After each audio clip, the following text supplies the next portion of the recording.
sure it's beyond the 2 of you now, right? So think about it. If we had given you 50,000 to start up that business, why should you pay it back? Why should you pay it back when you've just done what we're promising everybody that we're going to do, which is create job opportunities? So we've invested 50,000 is nothing if we know that you're going to be unemployed. And we're not going to force you to say, oh, you've got to employ this one and that one and that one. You employ who you need to. If you decide you're going to start employing first your brothers and sisters because you feel you trust them more, you're going to expand a little bit more, that's your choice. The opportunity that you have created is what we count. You have created an opportunity within that business. The criteria that we do exclude, however, is we do not fund businesses that is in the transport industry or property. Okay? The reason is because obviously you need money for that, and when you're in property, you go to the bank and it's over a 20-year period, cars finance over 5 to 7 years. So unfortunately, we don't go that route. We don't fund anything within the tobacco and gambling industry, the sex industry, and liquor. Okay? Unless, if that is your main source. However, let's say for instance, somebody wants to start up a restaurant. Obviously, they have a liquor license because people want to drink liquor with a meal.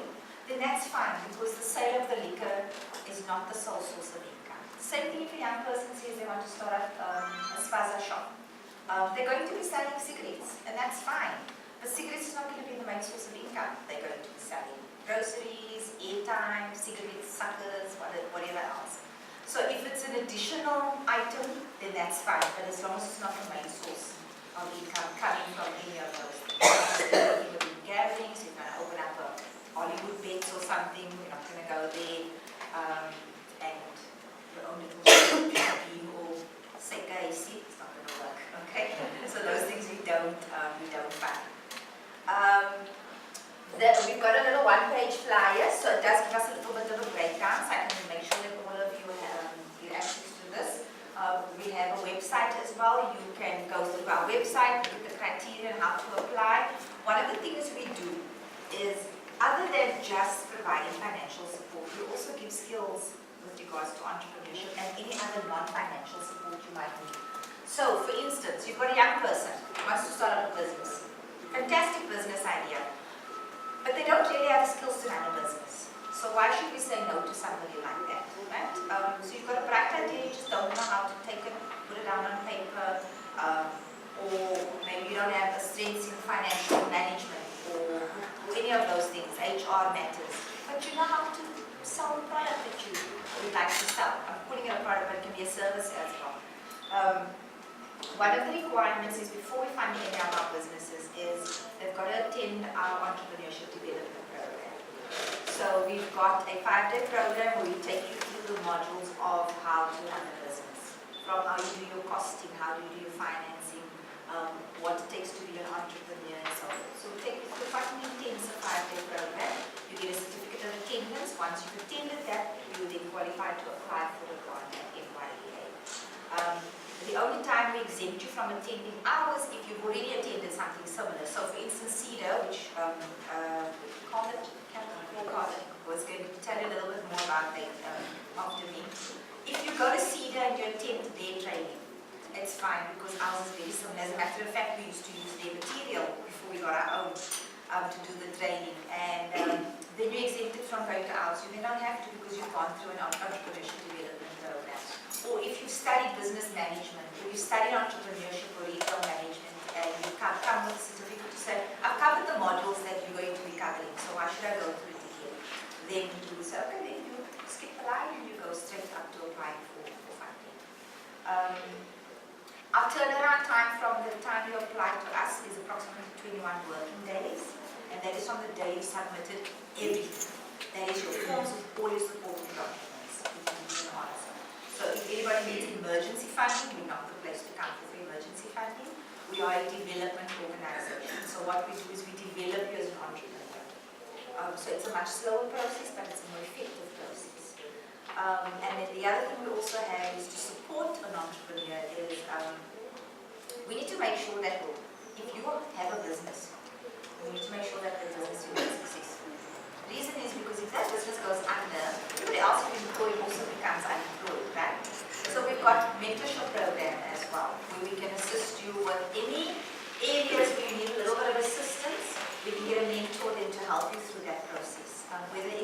lacking financial skills, we find somebody that's going to help me through that process. Maybe you're struggling with some of the HR stuff or labor law stuff. We need somebody to help you mentor that process as well. Am I still good for that? And then, so we've got our mentorship program. We also have a market linkages where we help you find your feet in the economic sector that you're in. So let's say, for instance, you have a stationery company, right?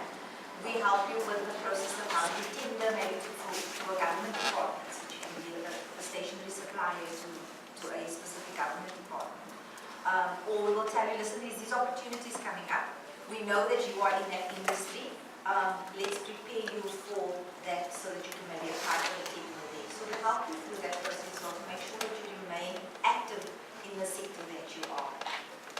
We also have what we call our business consulting services, which is our support, non-financial support, very, very similar to SEDA, which you're going to hear about, where if you need help with anything else, like for instance, you have this idea, and maybe out 200,000 is too little, and you'd like to go somewhere else to apply this funding, but you need a business plan. We can assist you with the development of a business plan, in the feasibility study that, marketing plans that you need to be done. We've got a long list of other services that we can provide to you as well. What we do is we have professionals that are trained in that area, and we send you to them. Okay? So we don't do it in-house. We've got a list of pre-approved service providers that are qualified in the areas that you need assistance with, and we then send you to those service providers. What happens is the bill then comes to NYDA. So there is a monetary involvement in that, but nothing happens if you don't transact with the service provider, we do it. And what's nice is if you're not happy with the service, we don't pay the service provider. So they need to give you a quality service. So let's say, for instance, you need help with a business plan to be together. And we send you to ABC business organization. They will help you with developing the business plan. If you're happy with it, you sign up on it, and then he gets paid. If you're not happy with it, he doesn't get paid. So he's got to continue working with you until you're satisfied with your business plan. Then only he gets paid. So that way we also ensure that there is quality service that are given to our young entrepreneurs, aspiring entrepreneurs. So that's basically what we do with the entrepreneurial sector of the NYDA, is that we provide financial support, we provide non-financial support, we provide the market linkages, and we provide the mentorship as well. We also assist with registration of businesses. However, we're always honest and upfront with young people to say, you know what, we've got such a backlog, we're probably only going to get to you in a year's time. You have a better opportunity, chance of just going straight to CIBC and registering your business on your own. We also assist with the BBB certification, so we can help you with that as well. For young entrepreneurs, if you need any advice on it, we've got experts and our offices. We have a very close relationship with SEDA and CIFA. When we can't assist, we refer you to either of them. We're not in competition with one another. We have, as a matter of fact, if you come from this, we can fall into ours, and with our programs, you can fall into theirs. We kind of sort of support one another through this process as well. So there's no competition between our organizations. And with us, everything is free. If an NYDA employee comes to you and says you have to pay for anything, you report them immediately. Because there's no monetary exchange that needs to happen between you and any NYDA employee. Our employment services are free. Our access to funding is free. No repayment. Somebody told me you've got to pay back. Sorry, you've got to report them as well. Mentorship programs, our workshops we run, everything is free. We do not pay a cent. As a matter of fact, we actually get a nice meal as well for lunch and coffee and tea and stuff. Okay. So, it's not specifically just for people living with disabilities. Our program is adapted. We do when we ask, when you come to our workshops, that you just tell us the type of disability so we can make sure that we have the right facilities available. That's all. So if you need assistance with anybody like access to our offices, if it is that we need to get somebody to come scribe for you and so forth, you just ask those, you make those requests up front so that we can make sure we stuff around and get the right support for you as well. Okay. Thank you very much, Zubaydah. Please stand in while we just take a few questions. Let's start with the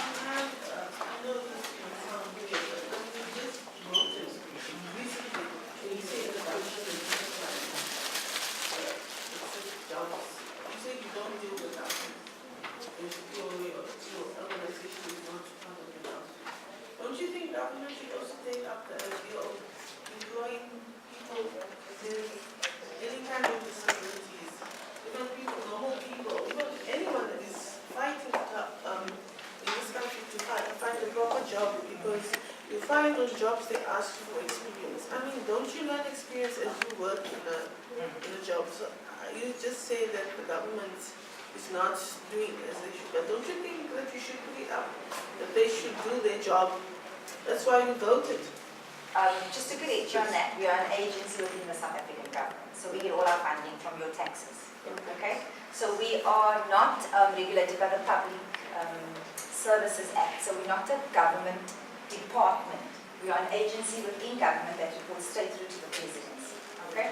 So you'll hear every year when they have the budget speech, you'll know exactly how much NYDA is getting because they declare it there in the budget speech. So you know this is the amount of money that's been put aside for youth development. What I was saying about no government can promise you jobs is that a government is not responsible for creating job opportunities. They are responsible for creating programs that's going to encourage the increase in opportunities for people to find jobs. So that is what we are here for. We are here to build partnerships, to create opportunities through our entrepreneurship programs, through our jobs database, to be the sort of link between the unemployed job seekers and the organizations that can create opportunities for them to come and work there.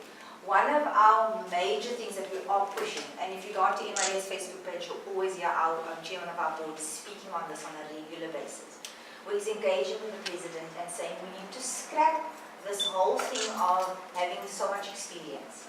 How is a young person supposed to gain experience, right? So that's one of the things that we're in constant conversation with all the necessary stakeholders to say, give opportunities to these young people. And at the end of the day, we can have these conversations, but we can't enforce it. Because like you said, any of you are an entrepreneur here. Go according to the needs of your organization. And if you at the moment don't have the time or the effort that it takes into taking on a person with no experience, they go with the one that's more experienced. So we can have these conversations and we can encourage these conversations, but we can't enforce these things on an organization to do it that way. Okay. Can I take the next question? Okay, so one of the projects I ran is a charity shop. Well, we started it out in Grassy Park. It's mainly for people with disabilities to work in. But I just want to ask how can NYDA help me and even other social entrepreneurs, because there's this trend of we don't anymore wait on a donation in the NGO space, but yet we consider it as an NGO because we're asking the community to support us. But the stuff that we get support from, we use to make real money, real jobs. Like our second-hand goods is free, we get it, but we sell it and we pay our staff. I know of recycling businesses, sewing businesses that do the same. They get offcuts or recycled materials. They're not spending necessarily, but and they're doing it for the good cause, but they're still making money. It's still sort of like a business model. So how can the NYDA help me to expand this business? It started in December. We spent a lot of money just putting the structure in place and the security. I would love to make it a training venue for people with disabilities, but also that costs quite a bit of money. So yeah, maybe you tell me what path to follow and how can I help? Look, like Rustam said, unfortunately the NYDA does not provide funding to NPOs. We don't really focus on the Department of Social Development. However, we do fund cooperatives. So if you have a group of young people there that would like to get together and start up a cooperative, we can absolutely fund them. So that's the one aspect that we can assist them. And then if there's individuals within the organization as well that wants to start up their own company, then we can assist them. But unfortunately, we don't do charities or organizations. Just on that, I think maybe you look at the type of a case study. Are you a non-profit or are you a private? I'm actually registered both, so that I can okay, be so able to in your situation, just to clarify, I think there was quickly misunderstanding. You do have an enterprise, because it's not just a cooperative you help, it's an enterprise that you help, it's a business that you help. And I take it you under 55. Yeah. Right. So she qualifies, am I correct? Yeah. So you can absolutely follow the channels that NYDA has available in order to support the business. The business. 100%. And what makes us the the other advantages that you have, you're also black and you are a female. That I'm sure ticks your boxes. Yeah. Okay. And you're under the age of 35. So she needs to go to the website as a first port of call. Yeah. Okay. Go onto our website, and then also the pamphlet has a little bit of more information on the criteria. And as I said to you, if you already have the background with regards to running your own business, give us some sort of just proof that you have cover those modules, you can bypass the training and go straight into applying for. I've done integrated with the regular for 3 years. So And when did you do that? I did it in 2013, but now the last 3 years I did it in actual incubator for 3 years. So Okay. Because we, like for instance, if you go to SEDA and you do this, we have a 2-year cutoff. So if you haven't, if it was more than 2 years ago, then you're going to have to go through ours. it was So last if year. it's then absolutely bypass, bring us that certificate, and you go straight into applying for the funding. Okay, I will take one more Thanks. question. Anybody else wants to, because I've got a handful of questions that I had in the back. Okay, I would like to, the name is Michael from Blackman. I hear you talk about, you say the young person, you help a young person about how to start something like that. Now my question is this, when you finish studying, because we see there's a lot of guys that have diploma, something like that are sitting around, and they don't have a way, something like that. Do you invent there something like that to cover those things, like something like that? Because you see, young people are sitting around with education and all these things. The thing is this, they don't have the skills and all these things, but they have a qualification. My question is that basically, do you enter in those things like that? Look, I mean, our database does include graduates as well. So we have got an extensive list of people with qualifications, from national diplomas, right up to, we've got even a PhD candidate that's sitting on our database that's unemployed. And our job is to then partner up with organizations to say, look, this is our database of graduates. What graduate programs do you have so we can get these young people into some sort of internship or a learnership, depending on the type of qualification that they have, so that they can gain the experience that they need. Because that, as we mentioned now before, is one of the biggest barriers for them finding employment, is that they don't necessarily have the experience that the job advert requires. So we have these types of conversations where we're trying to hopefully scrap this whole thing of having a certain amount of experience. The other thing we also do is, and which is where the career guidance bit came in. One of the challenges we found was that a lot of young people study things in South Africa that aren't in demand. You've got to look at the demand in the economy as well, right? So they go and study stuff like sociology and anthropology. You're going to ask them, so what are you planning on doing with that degree? No, just, I have a degree. So now they sit at home with this degree in anthropology and sociology, but they don't know what type of jobs to apply for. And they may be applying for these jobs that aren't relevant to the qualification that they have. So one of the things we did was, we also, when we did the career guidance, was to guide kids towards what are the skills need in the country. Because everybody wants to go and study HR, and HR is now saturated, you know what I mean?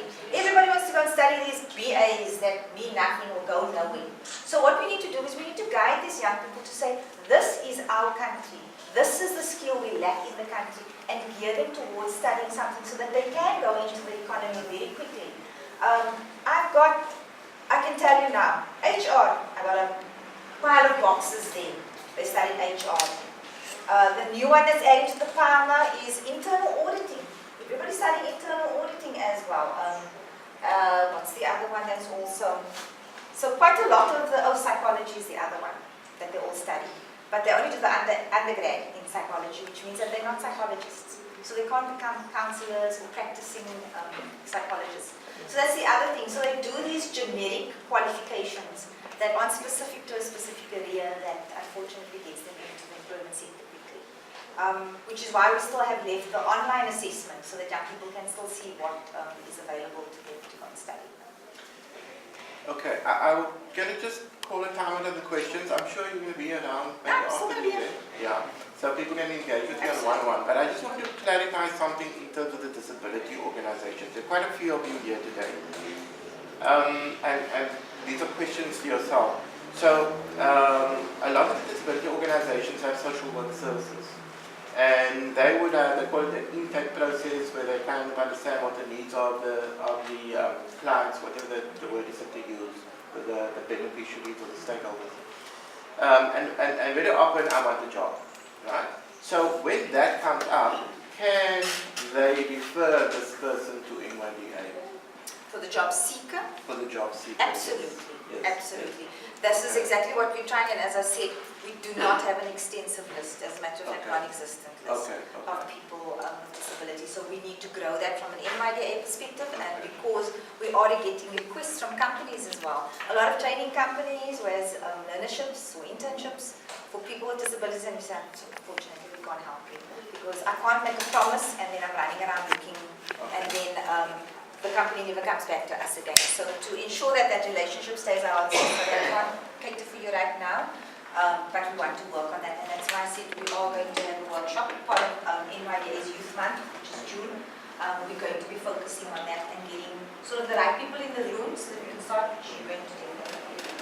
And they have to have it there so that we can have the right people in the room so that we can start speaking about these, speaking the same language of how we can get people into the working environment. Or in entrepreneurship, that's something.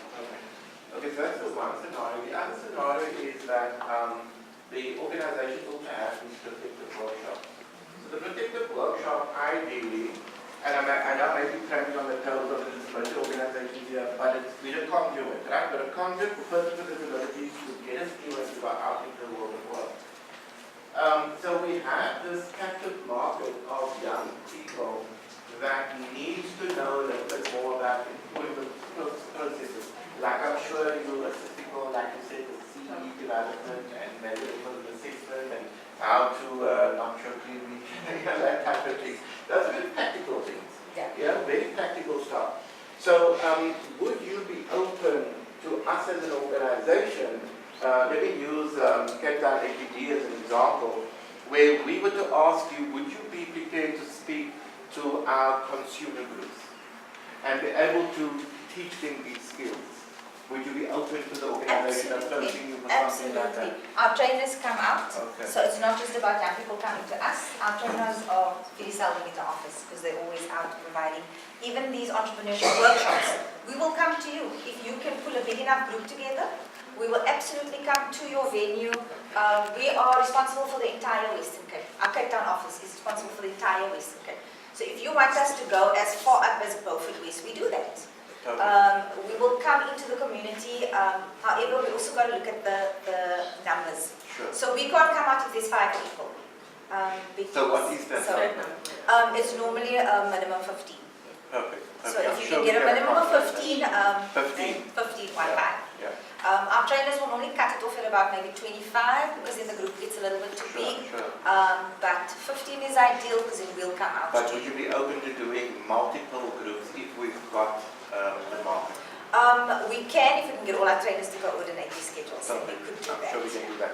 Then the third scenario, which I alluded to in my introduction, is that we have our workers in the protective workshops, right? And it would be good for us to start investigating this whole concept of the cooperative. Because at the end of the day, you earn 200,000 Rand. Now, 200,000 Rand is a lot of money for our workers in the workshop to be able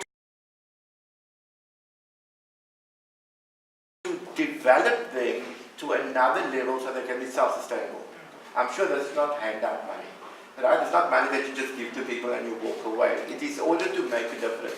And remember, within our protective workshops, very often they don't have a certain piece of equipment. Okay? Or maybe they need to get a particular service which may not be money related, because if it's service related, you cover that in any case, under the business plan and that type of thing. So I think go back to those of you who are in protective workshops or self-help groups, or you're a little groupie or something that gets together and wants to do something from an economic activity point of view, go back to your organizations and say to them, how can we integrate with NYDA in terms of our needs? I think that sounds good. NYDA for needs. Okay. Just one thing that is going to be a stumbling block that you're going to come across, which will be addressed by the next speaker. Which is, she spoke about exclusion, so I'm also excluded because I'm on the other side of 50. Okay, so I'll have to speak to Carlett here.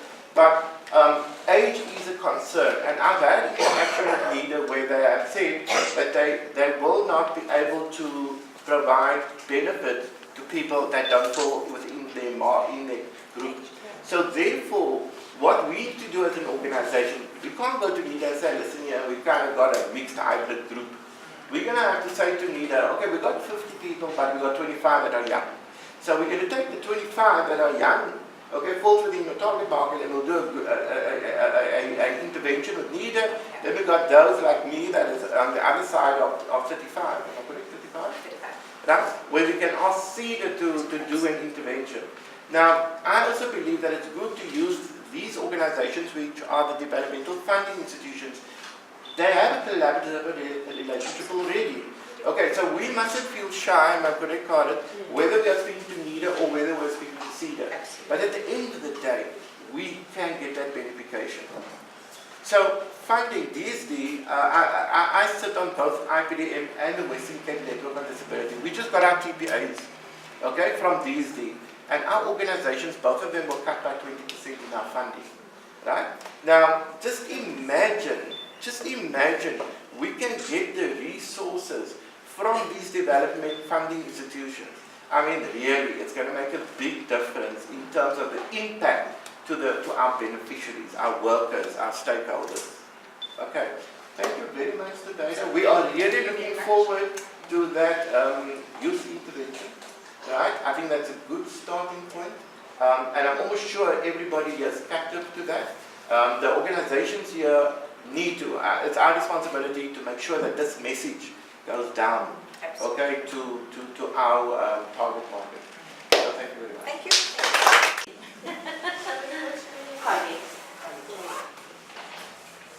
She made my job very easy to tell you about SEDA services. So, SEDA, one can say, is almost a sister company of NYDA and of SEFA. So SEFA stands for the Small Enterprise Finance Agency or Funding Agency. So from the offset, we'd like to say that SEDA, from where I come from, Small Enterprise Development Agency, and we are non-financial support services company. So unlike NYDA and SEFA, we don't give funding. Okay, so we don't have funding to give to our entrepreneurs, but we give financial support in another way. Okay, so that we call that non-financial support services because we pay the service providers, just like NYDA pays their service providers for various interventions. We pay the service providers to do the service. So also our services, the difference between SEDA and NYDA is that our services are subsidized. So we don't give it completely free because we want the entrepreneur to feel that they're also contributing something to the cost. So SEDA assists all age groups, so over 35, but we don't just assist exclusively over 35. So we assist any age group, okay? And we also, our sectors are the disability sector, the youth sector, and women and black, or anybody that's an entrepreneur. We don't just only assist black people, okay? Just to clarify that. But you do have an advantage if you are black. So for example, the so-called whites, they pay a little bit more for the services than what you do because of the big disadvantages and the disparity that we've had from the past. Okay, so that's just the way it is. We can't make excuses for that. Okay, so SEDA, as I said, is non-financial support service. So what we do is, we do an assessment on your business. Okay, so when you come to SEDA, we will then meet with you.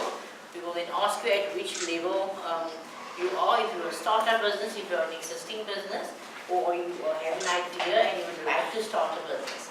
So when you have an idea and you'd like to start a business, then you would come, like Zubaydah said, you will come to our basic awareness course, and that is free of charge. We can do that at our Cape Town office, or we can do it at our office in Bellville, but most of the training happens in Bellville. We also have offices or branches in Carlett, and then throughout the Western Cape, as far as Beaufort West. So we're in Beaufort West, we're in NYDA, we're in Atlantis, we're in Oudtshoorn, we're in Hermanus, where else? We're in George, yes, Musselway. So throughout the Western Cape, we have a SEDA office, and SEDA is national, so we also have it in PE and all the other provinces. So SEDA offers what we call the non-financial support service, like I said, and we will do what we call a diagnostic assessment on your business. So you would come into us, and then we would ask you if you've made if you've generated any income. And I think a lot of people are put off by that. But we can't stand on the platform and say, we can't assist you because you haven't made any money. But the reality of it is, we also have a limited budget. So we can't just accept all startup businesses and then we don't have any success out of the businesses. So the ideal situation is we will ask you if you've generated any income. So the startup businesses, like I said, or those of the business idea, will first come for the training, and then when your business is operating, then we will see how we can assist you with any of what we call the interventions. Now the type of intervention that we do assist with is your business plan development, and I'll touch on a bit about that again, with your marketing material, your website development, and once you have your business premises, we will then assist you with your signage. Your signage on your vehicles, if you require vehicle, on your building, or your pop-up banners and business cards fall under promotional material, and the signage on the windows and on the cars and on the building, and dolphin flags and that type of thing, that falls under signage. So it's a range of services, but besides the promotional material and the website development, we do other developmental services for your business. So say for example, you are a clothing manufacturer. Okay, maybe you're making t-shirts or baby vests or whatever clothing items you make, or product that you're making, any jams, achars, chutneys, whatever. And now you've grown your business to the stage where you would like your business to be sold in the retail stores. So as we know today, you can't just take like before, you could make some chutney or achar, put it in a nice bottle, and then sell that. Okay, people are very conscious about what they eat and what ingredients they are. And I remember when we were growing up, there was no such thing as checking for any allergens. And if the product is organic or not, we just ate. We just bought and we ate without reading the labels. Okay, but now we're living in an era where everybody goes to the label, and some people are allergic to nuts, and some people are allergic to all kinds of chemicals and things. So they would like to read the label. So that's where SEDA will come in. So we will get a service provider that will take your product to a lab, and they can even then test your product to see whether it's safe or doesn't contain nuts or doesn't tell any of the other allergens. How much salt content, how much sugar content your product has. So that is for the food testing, that we will send the product to the labs. But that will obviously be not just for any product, but when you're at that stage, we are ready to have your product go to stores. If there's any quality management systems that your company needs in order to supply retails, like we talk about the clothing, if you're going to sell it in the retail store, but you need to have the necessary systems when it comes to the production floor and the production layout. Then, because you know, when you're starting out, you would just say, okay, this is my reception area, this is my, where the receptionist is going to sit, she's going to answer the telephone, that's where the tables are laid out, that's where the sewing machines are, that's where the storage facilities are, that's where we have our dirt bins. So that's basically how we operate within the community. But when you move your business into the production space, then there's obviously more professional ways of doing the layout. So that is something that we could also assist with. Okay, so with your layout for the operations of your business and any quality management systems, any policies that you require within your business. NYDA, Zubaydah spoke about job creation and employing people, because that is what entrepreneurship is all about. Entrepreneurship is about self-employment, where you want to create an extra income for yourself, and then in addition to that, because you can't, as Zubaydah said, you can't run the business alone, you will then start employing people. So we all know that you can't just be employing people without having the necessary contracts drawn up, because once you become an employer, then you are then responsible for that person when the person is in your employ. So you will then also need to cover yourself, and you also would then need to comply with the law in terms of the basic conditions of employment. So that is where we will also then come in to assist you to draw up, we would call it HR systems, and we will then assist your company to draw up the necessary HR documents like your employment contract and your code of conduct, and how to, when there's maybe a worker that will take you to the CCMA because you haven't paid them according to the rates, then we will also then assist you with drawing up all of those necessary documents and to follow the necessary procedures according to the Basic Conditions of Employment Act. So there's quite a diverse range of services that SEDA offers your business. Now, just to touch on the diagnostic assessment that SEDA will conduct, nothing to be scared of. It's just you don't have to say, oh, now I don't have financials. How are they going to do the assessment, etc., etc.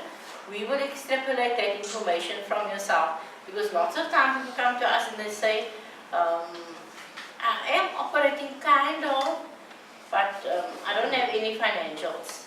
Okay, so we have got a template, an income and expenditure template that we do have, and we will extract that information from you. So, like I said, many people say, no, but I'm not really existing, but you've been operating your business.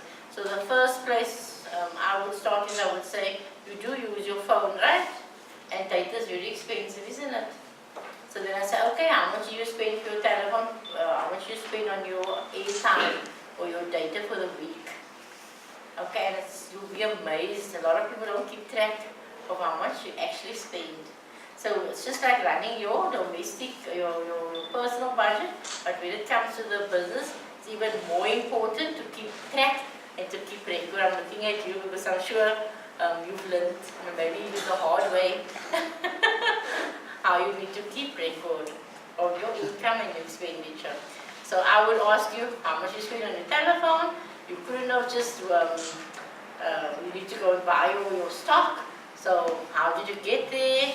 That type of thing. So you do from time to time, you have to use transport. And from running your personal budget, you know that most of the money, your income that you get in, goes with transport.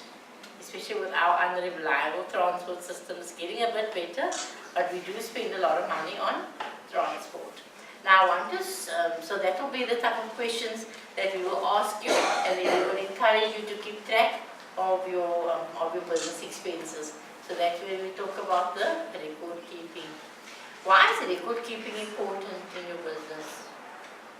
You want to answer us? Why do you think record keeping is important?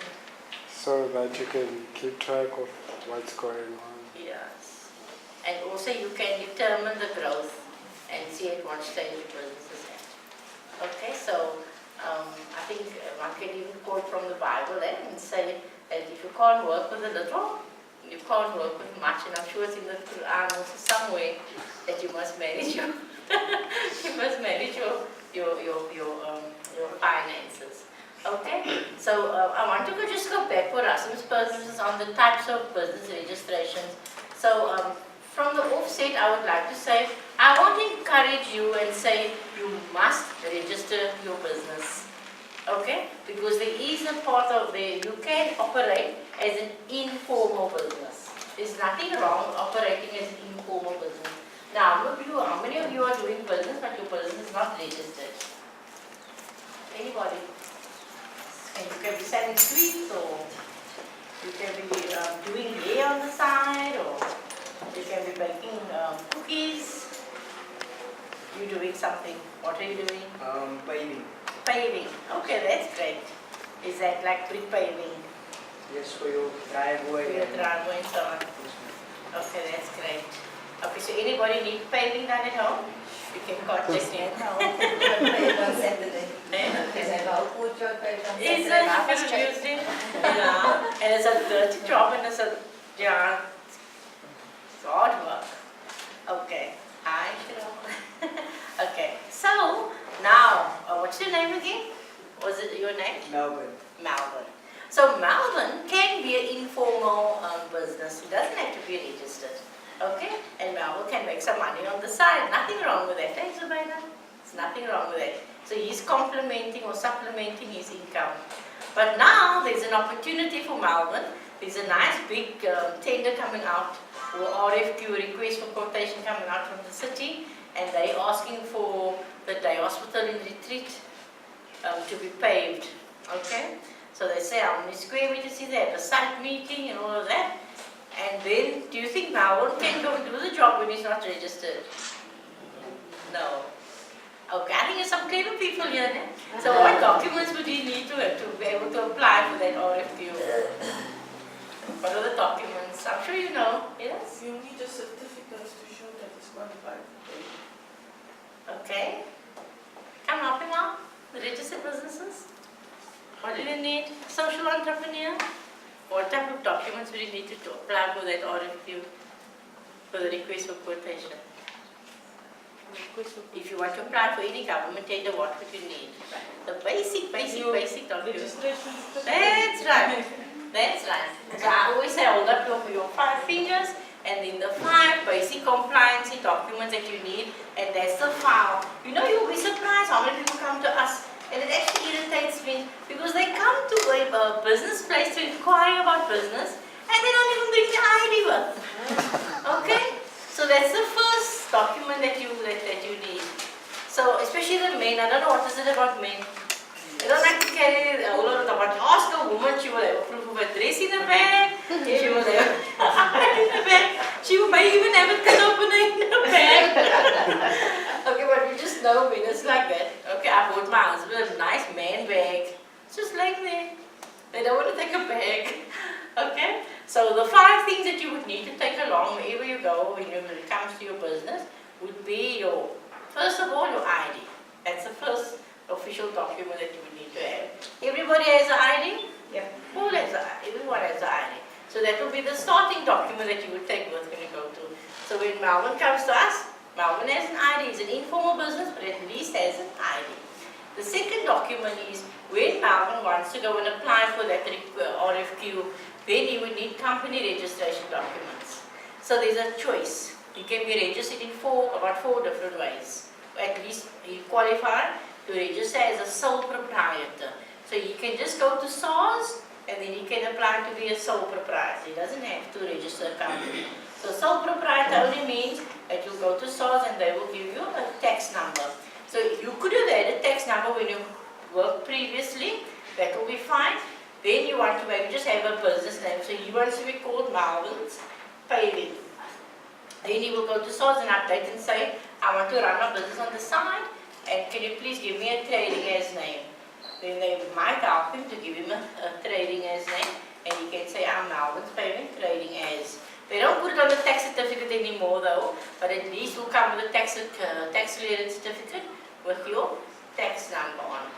Then the third thing would be then your tax clearance certificate. Tax clearance certificate, what is the name? What is the main name in tax clearance? The main name in there is clearance. So clearance means that you are clean with SARS, you don't owe SARS from your previous life when you were maybe working and you got a payout, or you didn't go to SARS to give any IRB funds. Then I would like to say they like to look into your navy blue eyes and say, okay, you need a tax clearance, now you're coming to us, but here's something outstanding. So that certificate, they'll only give you the certificate once you clear. If there's anything outstanding with them, obviously they'll tell you, I need your IRP file from 2015, or you have been operating your existing business, I need your annual financial statements, and those are the type of documents that you will then take with to SARS. So that's the third thing. So the first thing was your ID, the second was your company registration documents if you do have all and the tax clearance certificate.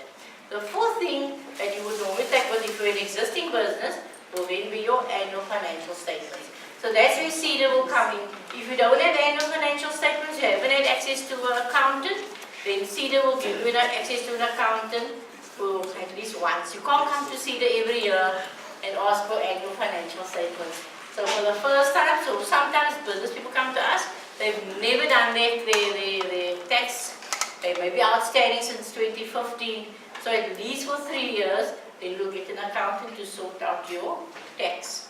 So we had a guy now not so long ago, he came with 6 years outstanding financials because SARS will help you the first time. They'll see you in for the first year or the second year because they can see in your on your bank statements that you haven't generated a lot of money.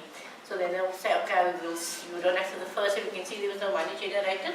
The second year, okay, there hasn't been money generated. So we'll give you a tax clearance. But by the third year, they'll say, no.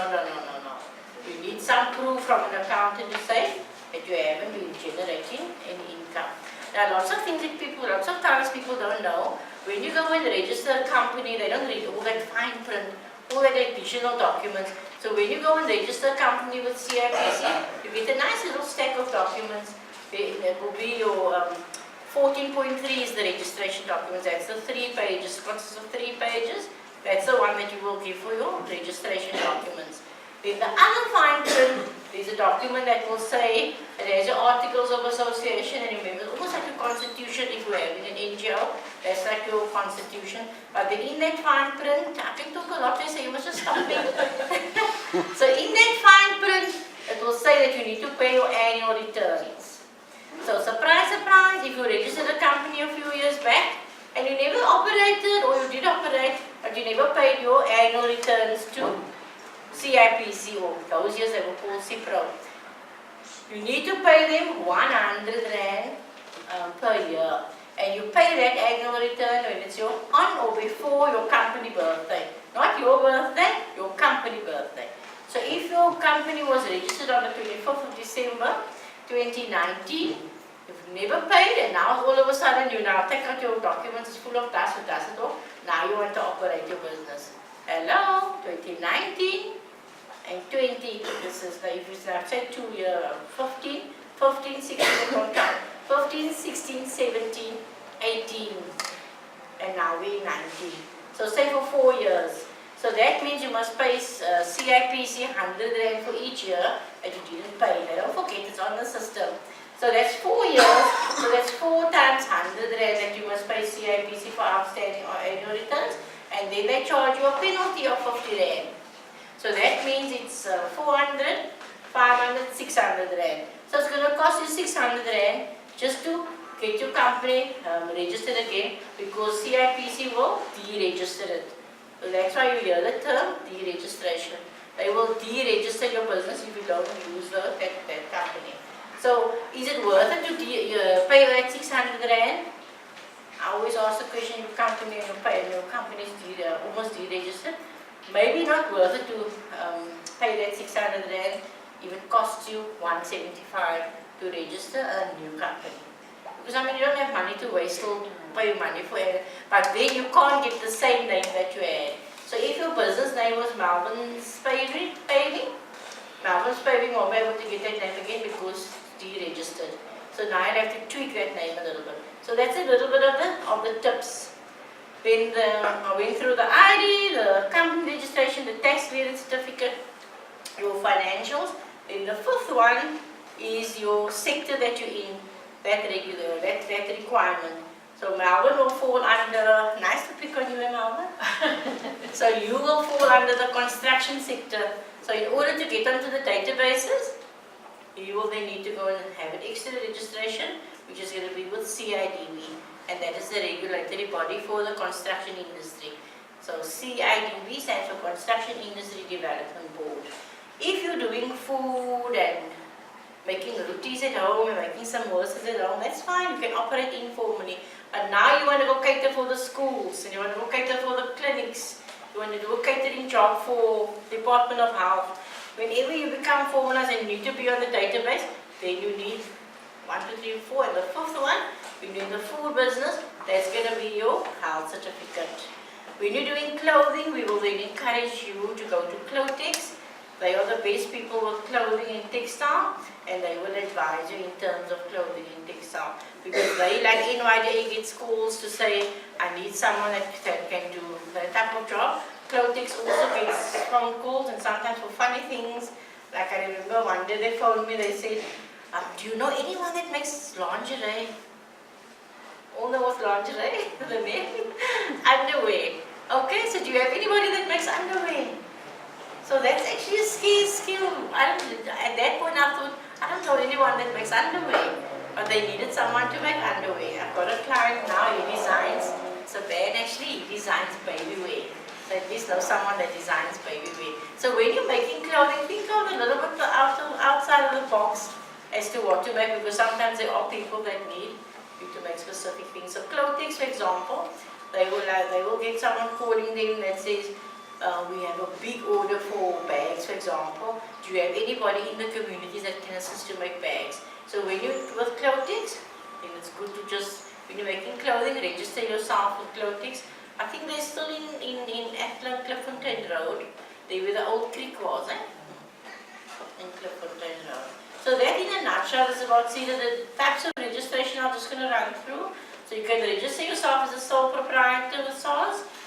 Second thing, closed corporations don't exist anymore, but if you do have an existing CC and you've paid up your annual returns, then you can still look after your CC. But you can't register a new CC. CCs that shut down, so you can only register a private company, a PTY, Ltd. So that all costs 175 Rand with CIPC to register a business entity, PTY. Then the third option of registration would then be the cooperative that Russell was alluding to, and for that you need to be a minimum of, who knows, how many members? Minimum of 5 members. I always say at least add another 1 or 2, because there's always someone that falls out. So at least 7 members is a comfortable group. If you make the group too big, it becomes clumsy, and it becomes, to manage a business. I personally have got co-ops, it's over 50 members, and it's a headache. It's a headache for the administrator. Okay, so that's a cooperative. The SEDA does not give funding, I must say, from the offset, but you can apply for funding as a cooperative. I don't know if you know the amount went up. It used to be 350,000, and it's not official yet, so I'm talking out of the house. But I think they give up to an amount of 1.4 million now. But you've got to prove that you've got a entity that is generating income and that is employing people, then you can apply for the cooperative. But they don't stop startup cooperatives from applying. But it's obviously always good to show that you're a viable business entity. So that in a nutshell is what SEDA does. So we will, I think like any other organization, we are snowed under. We do have, because the paperwork is cumbersome. I think we've been having discussions for a long time now, we can get rid of some of the paperwork.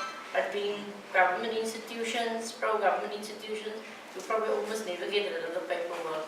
So that always keeps us busy and prevents us from coming out more than what we'd like to come out.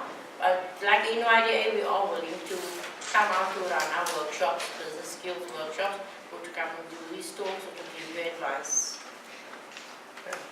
Okay, let's take some questions. We'll take about 3 questions. Anybody want to go first? You're going to leave it all to me. Just to say, the registration form of SEDA that was going around with your name, I know it's cumbersome to always put your ID number on. When you fill out the register, then you will go onto our system as a lead, as an individual. So if you go back to SEDA now, tomorrow, or in a year, somewhere in 2 years' time, you will be on our system. So you can then just go back to any SEDA in Carlett, in Cape Town, or in Power, and then they'll pick you up on the system, and then we can register you as a SEDA client. So what's your surname? Egypt. Okay, so I want to just come back to the protective workshops. with regard to how we operate. It's going to be important for us to see these developmental funding institutions as resources for the protective workshops. But I want to encourage those people that are here today that carries the responsibility at your organization of being able to channel your beneficiaries into these opportunities to interact with these ladies, where they can maybe come to you and have a conversation with you about your type of service offering, so that they can better inform the beneficiaries of the process. Because what happens, and we know this, is that people get sent to Belleville, they see this in Belleville, they go there, and they're very disappointed because they didn't quite understand themselves why they are there. Okay, then they get lost and then they get frustrated. And remember, when a person with a disability goes and travels, it becomes a challenge because it takes us a lot of effort to get there. Right? We had to ask our aunt and our uncle to drop us there and wait for us, and whatever the case may be. So from the disability organization side, try and get yourselves a favor process with regard to the developmental funding institutions. Then I just want to touch base, am I correct? Yes. Right, and you open to them interacting with I think that is why I mentioned at least when you go in for the first time, take those documents with, so that you can then say, here I am, I'm Joseph, I would like to register as a SEDA client. That will be the first point of call. Yeah. Then just in terms of cooperatives, this notion is not new within Ipdm. I don't know if anybody here remembers DWDE, but that's one of our member organizations. That organization was founded by Ipdm years ago, at least 10, 15 years ago. And at the time, the reason why it was founded was it was actually a project that was conceptualized by Training Workshops Unlimited. So those of you that are here from Training Workshops Unlimited, it came from one of the managers there, Gordon I think was his name. Okay, and DWDE was formulated because of cooperatives. Now cooperatives comes on a long way, and yet the disability sector hasn't been able to utilize it. So Carlett spoke about she asked the question with regard to how many members of a co-op must there be, and she recommended it should be beyond 7 people at least. Right? That was her recommendation. But she also guarded against let it not be 50 people in a cooperative because it becomes unwieldy. So for those of you that are from protective workshops, this is what you need to think about. When you have people that are cleaning the hangars, you let that group become a cooperative. Then you've got people that's packaging the soaps, you let them become a cooperative. Then you've got people that's washing cars, you let them become a cooperative. Right? So you've got these little small groups of little cooperatives. But then the organization has what they call a secondary cooperative. Yes. Right? Sorry, what I can cut you in there. What I can do is if you drop me an email, then I will send you the presentation that Lerato used. When Lerato is the coordinator. You will see there that the primary co-op, in order to become, you first get a primary cooperative, then you get a secondary cooperative, and then you get the next level, which is a tertiary cooperative. So to become a secondary co-op, you need a minimum of 2, and 2 cooperatives to join to become a secondary cooperative, and then you need a minimum of 3 to become a tertiary cooperative. And Lerato is the person, and he should be able to come out and have workshops on how to register a cooperative. So just coming back to our organizations, right? If, for example, we start going and formulating these cooperatives, we can then form a secondary cooperative at an organizational level. So if I can use one thing in APD, sorry I'm picking on you APD today. But let's say, for example, you've got your self-help group from Southern Suburbs. They still exist, right? Yeah. So they are doing pockets of work. Okay, so they're in groups of 7 or 10, right? And then maybe you've got another cooperative that you have somewhere else. So your different cooperatives, because you've got the 2 cooperatives, they can basically become an APD secondary cooperative. And then what we do is we then go to Wendy next and we ask Wendy, are you also interested in co-ops? And she'll take hangers people and put them in a co-op. She'll take woodwork people and put them in a co-op. She'll also form a secondary co-op. And then at a disability sector level, we pull all our co-ops together and we create a primary co-op, tertiary co-op. What that means is that we can then go and have more power. I mean, we already have a lot of power, but we have more power when we go to the leaders and the SEDAs and the other developmental funding institutions within South Africa. In fact, we can go to government procurement directly and we can say, we got this mass, this critical mass, we represent thousands of persons with disabilities and we want our fair share of that government spend. I think they spend about 10% of the government spend just goes to small businesses. They're allocated to certain industries whereby we can benefit. So please take from the valuable knowledge that we've got from the ladies here today, take it back to your organizations, have the conversation. Take these ladies, their details, so that you can actually tell your directors or you can tell your economic development staff, please make contact with them. Ask them to come and meet your organization, because you've got your own think tank there. Okay, if they don't come and visit you, tell me, because I'm going to have a problem. We have Okay. actually started that with Blanche. Excellent. Okay. Excellent. Excellent. So let's share that best practice. And Ipdm, a lot of our DAD people at the back, our disability awareness desks.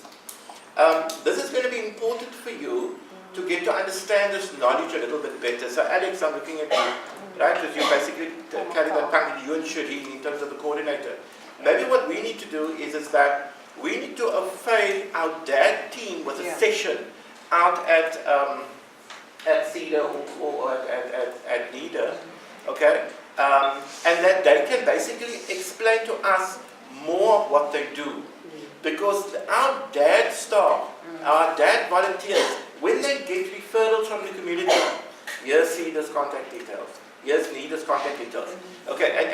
And you can make the difference as a, okay, you're 34 years, 9 months, you can still maybe get to NYDA. I know you don't get to 34 9 months, but I'm just using it as an example. But sorry man, you like me, you're 51 years old, going on 52, I don't see that. Okay, so I think that is very important. This is valuable knowledge, but it's important that we take this valuable knowledge and we take it a step further. Okay, we complain all the time, we don't have enough money, we don't have enough resourcing, whatever the case may be, yet government has gotten all these lovely opportunities in the way that these ladies have presented today, that we can basically utilize what they have to offer. Thank you. Okay. Can I just add something? The cooperative, the PTY will cost you 175 rand, and the cooperative will cost you 275 rand. And then for the cooperative, you just like for the NGO where you have a constitution, you will then also need the constitution. But there is that the same like with the MPO, they have the model constitution online. Okay. Okay. So can we please give a round of applause for that? A round of applause for you. Absolutely. Okay everybody, so this is once again Ipdm. Thank you for coming to our presentation today.